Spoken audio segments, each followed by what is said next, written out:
Hey everyone, so the title of this video isn't hyperbole.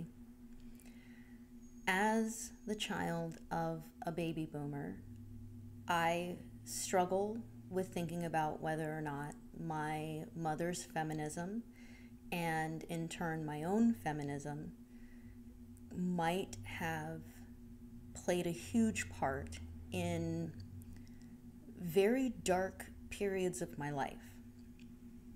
Did my mother's decision to become a single mother, and later her decision to exclude my stepfather from having any sort of parental role in my life, did this directly contribute to the negative viewpoint that I've held about men? So after my parents split up, I had no discipline. My mom worked and commuted 10 to 12 hours a day, and this didn't change after she remarried. And let me be clear, I'm not here to dump on my mother or insult her in any way, but I think it's really important that I love her, but she made mistakes. She made a lot of mistakes. And if there's anyone who is on the same path as her, if you hear what I'm saying and this rings true and you realize these are things that you're doing, or you know someone who's doing this to their kid right now, stop and really think about the consequences of your parenting decisions. And it's something that now that I'm trying to become a parent, it's something that I've got in my head as well. So, for starters, she gave me the sex talk when I was way too young to be able to process that information. I was only 5 years old. And it was done in this weird sense of that she wanted to give her daughter street smarts, that she wanted to, she was afraid that her daughter was going to be victimized because she was victimized, not that young, but during her childhood. So a lot of what she did, I can understand that it came from a place of her pain. And so I just really hope that if I can talk about some of the mistakes that were made, both by her and then by myself, that maybe this can help someone else. So first, she gave me the sex talk way too young. And because of it, I developed an unhealthy fascination with sex very young. And second, because of that fascination with sex, I started having sex very young. Rather than trying to sit me down and fully address the behavior, she elected to put me on birth control when I was only 14 years old. On top of all of that, probably her biggest mistake, as I mentioned, was that my stepdad was right there, and he wanted to play a bigger role in my life than she would let him. I didn't have to remind him. She would remind him often that he wasn't my real father and that he had no say in discipline or setting rules or any of the things that I needed to start myself on a good path. So I had this really great male role model that was right in front of me that I didn't get to take advantage of. And I know that there are a lot of women out there that do this. You do this to the stepfathers in your lives, and I'm strongly urging you, please don't. Please don't deprive your daughter or son of the one male role model that they may have. And I say this understanding that there are men out there and women out there that become step parents that may become abusive. And so I'm not saying this with like rose-colored glasses or, you know, that it doesn't happen. But those instances are rare. And so if you know that you are with a good person, if you have a good partner, and they genuinely want to be there for your children, they want to step up to the plate and help you raise children that biologically aren't theirs, allow them that and allow your children the benefit of having that relationship.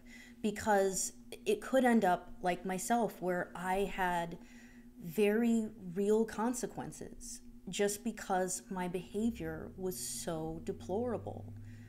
So, you know, even though she herself was married to a great man and had given birth to a son, she continued to teach me that men were disposable and that romantic love was a sham. And I had the safety net of the pill. I had hours of unsupervised time.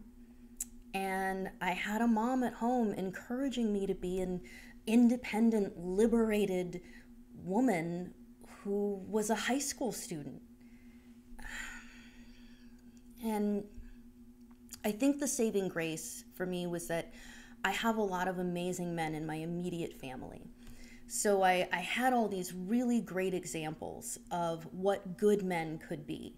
My two fathers, my older brothers, my younger brother, they're all just amazing. And they're all, the ones that are fathers are great fathers. So I do have that, and I have that as a basis to go on. But I understand there's a lot of people out there that don't, you know, they don't have that example. So even though, you know, I had these examples personally, romantically, my relationships with men have always been flawed. They've always been negative, sometimes toxic, not productive. I made the smart decision. I never dated men that wanted children because I knew that I wasn't emotionally prepared for that. But in addition to that, I very often chose to be with men that I felt were easy to leave. I purposely avoided having deep emotional connections with men. Rather, I had men that I considered disposable. And some of them figured this out. Most of them didn't. Unfortunately, one of them was my first marriage. And all of this changed about 6 years ago when I met Mike.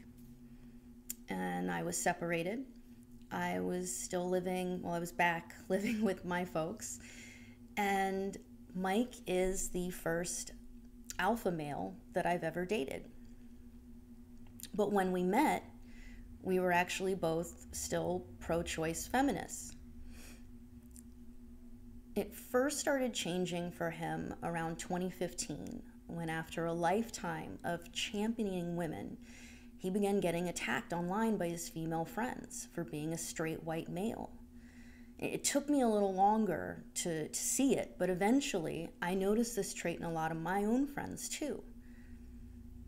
As I said, I've been blessed to know a lot of good men from all kinds of racial backgrounds, sexual orientations.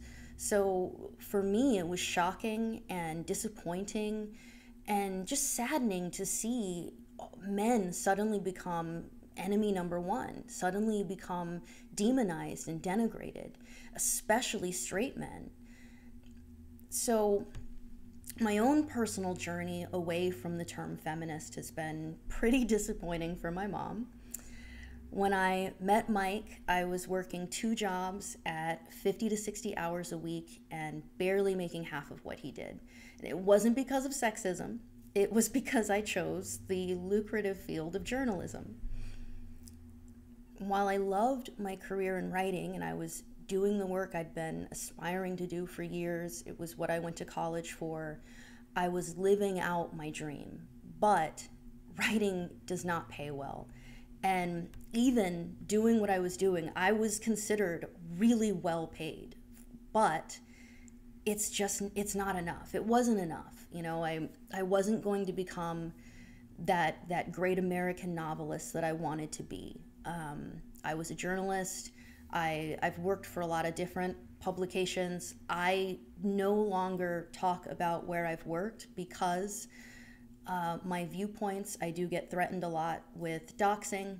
The places that I work get threatened with harassment. So, I had this really professionally fulfilling life. And unfortunately, because it didn't pay that well, I was also having to work a second job. And even though I was doing exactly what I wanted to do, I was miserable because I was tired, I was anxious, I was depressed, I wasn't getting enough sleep, I wasn't eating well because my mom, in her quest for the perfect feminist daughter, never taught me to cook.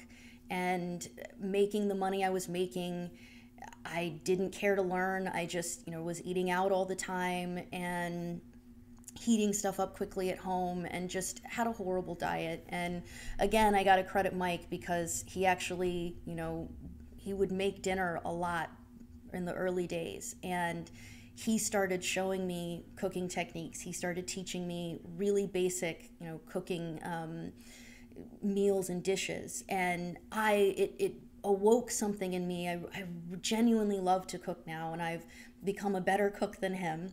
And I really love making meals, but this was not because my mother put that in me. So he and I made the scandalous decision for me to move out of my condo, move in with him, and I quit that second job, and I was able to focus solely on journalism.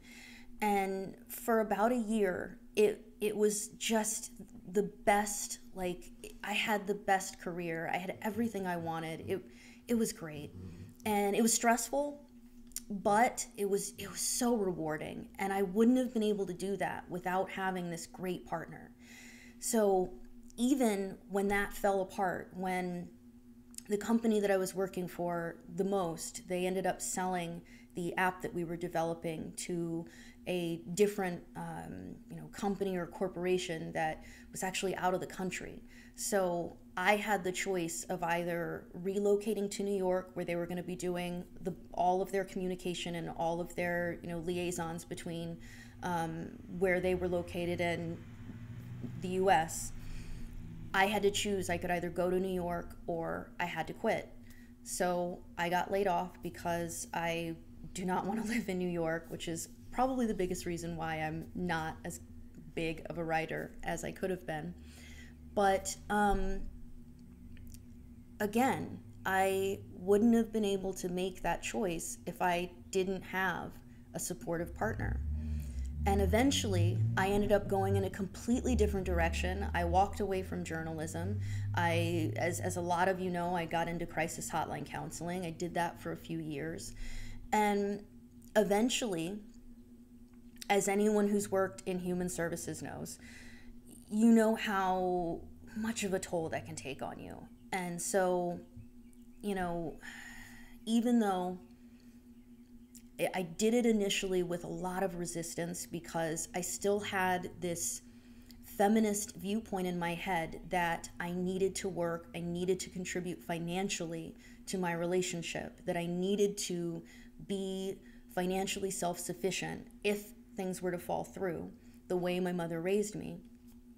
Kicking and screaming, I listened to my partner telling me, I can see how miserable you are. I can see how unhappy you are.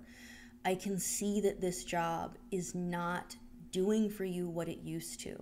And I just want you to be happy and I want you to be healthy. So for, the third time, I don't know, in my life, I made another drastic career decision and I walked away from crisis counseling. I decided I wanted to become a yoga teacher because I didn't want to focus so much on people that wanted to die. I wanted to help people that were, trying to live their best lives. And again, I wouldn't be where I am if I didn't have a supportive man with a good job and no kids. That's probably important. That's probably why I've been able to do all of this, but we're working on that. But so that's my story as I guess a reformed feminist. I've never been denied a promotion because of my gender. I've been unhappy working long hours, doing things I didn't want to do. I've been putting off having children until now, and I worry that it's too late, that I've lost, countless years that I could have spent making a family. And I've lost some important professional connections because of my vocal evolution from feminism to, I guess you could say, egalitarianism. But over the last 50 to 60 years, we've seen feminism morph into misandry, and it's scary. It's exclusionary and divisive. And what's worse, we're now seeing it start to have violent consequences as men across the world, many of them who grew up without a father figure in the home, are committing unspeakable acts of violence. And more we see that people don't want to address the real problem, that a lot of them didn't have positive male role models. So a week ago today, I married the love of my life, my positive role model, and my mom was there to support me, but deep down, I know she doesn't, because despite hers and my own best efforts to keep me a childless, miserable workaholic, I'm in the best place of my life right now. And it's all because I decided to choose my own path and not do what society was telling me to do. This isn't at all what my mom planned for me. It's not what I thought I wanted for myself. And somehow I'm the happiest I've ever been. Mentally, physically, spiritually, I'm incredibly healthy, and it's all centered around my role as a homemaker and a yoga teacher. And I really think that this disappoints her. Actually, she's happy about the yoga part. She saw how it got me through some really hard times, and she's been very supportive of that. She's actually bought a bunch of my t-shirts, which is still going on for one more week. I'll have a link to that. But so to get back to my point, my feelings about feminism, they're complex, they're conflicted, because I do see women around the world who need my voice as a free American citizen. But I also see how this false narrative of inequality can destroy the lives of women my age, both in the US and other Western civilizations. Anywhere that struggles with identitarianism and the championing of victimhood, we're going to see this warped view that women are being oppressed when there locally they're not. So I'm not saying that one way is better than the other, but I think women who choose more traditional roles shouldn't be looked down on for that. Choosing to stay home and manage your household, raise children, support your spouse, those are tough decisions, and they're incredibly rewarding. So anyone who devotes their lives to their families should be celebrated, not insulted or denigrated. So I'd love to hear your thoughts on this in the comments, and I always welcome constructive debate. If you like this video, I humbly ask that you please give it a thumbs up, please give it a share, help me beat YouTube's algorithms because they're crushing me. Huge thank you to Robert for sponsoring this video, and thank you to Boyd and Jesse for your recent donations. Thank you for everyone who's donated to my personal yoga outreach campaign. There's just one more week to grab one of my shirts over at bonfire.com/twofingersbourbon. And I'm really happy to announce I've raised enough funds to cover supplies for at least 5 students. So check that link out below, and you can get updates on my yoga stuff and that craziness over at my WordPress site as well as Instagram. I'm back on that. I'll have links to all of that below. But thank you very much for listening to this long one. I think this is important, and I think if you know anyone that has been going down the same path that I was going, and it concerns you, if you think that this message could be in any way helpful, please share it. So thank you, everyone. Take care.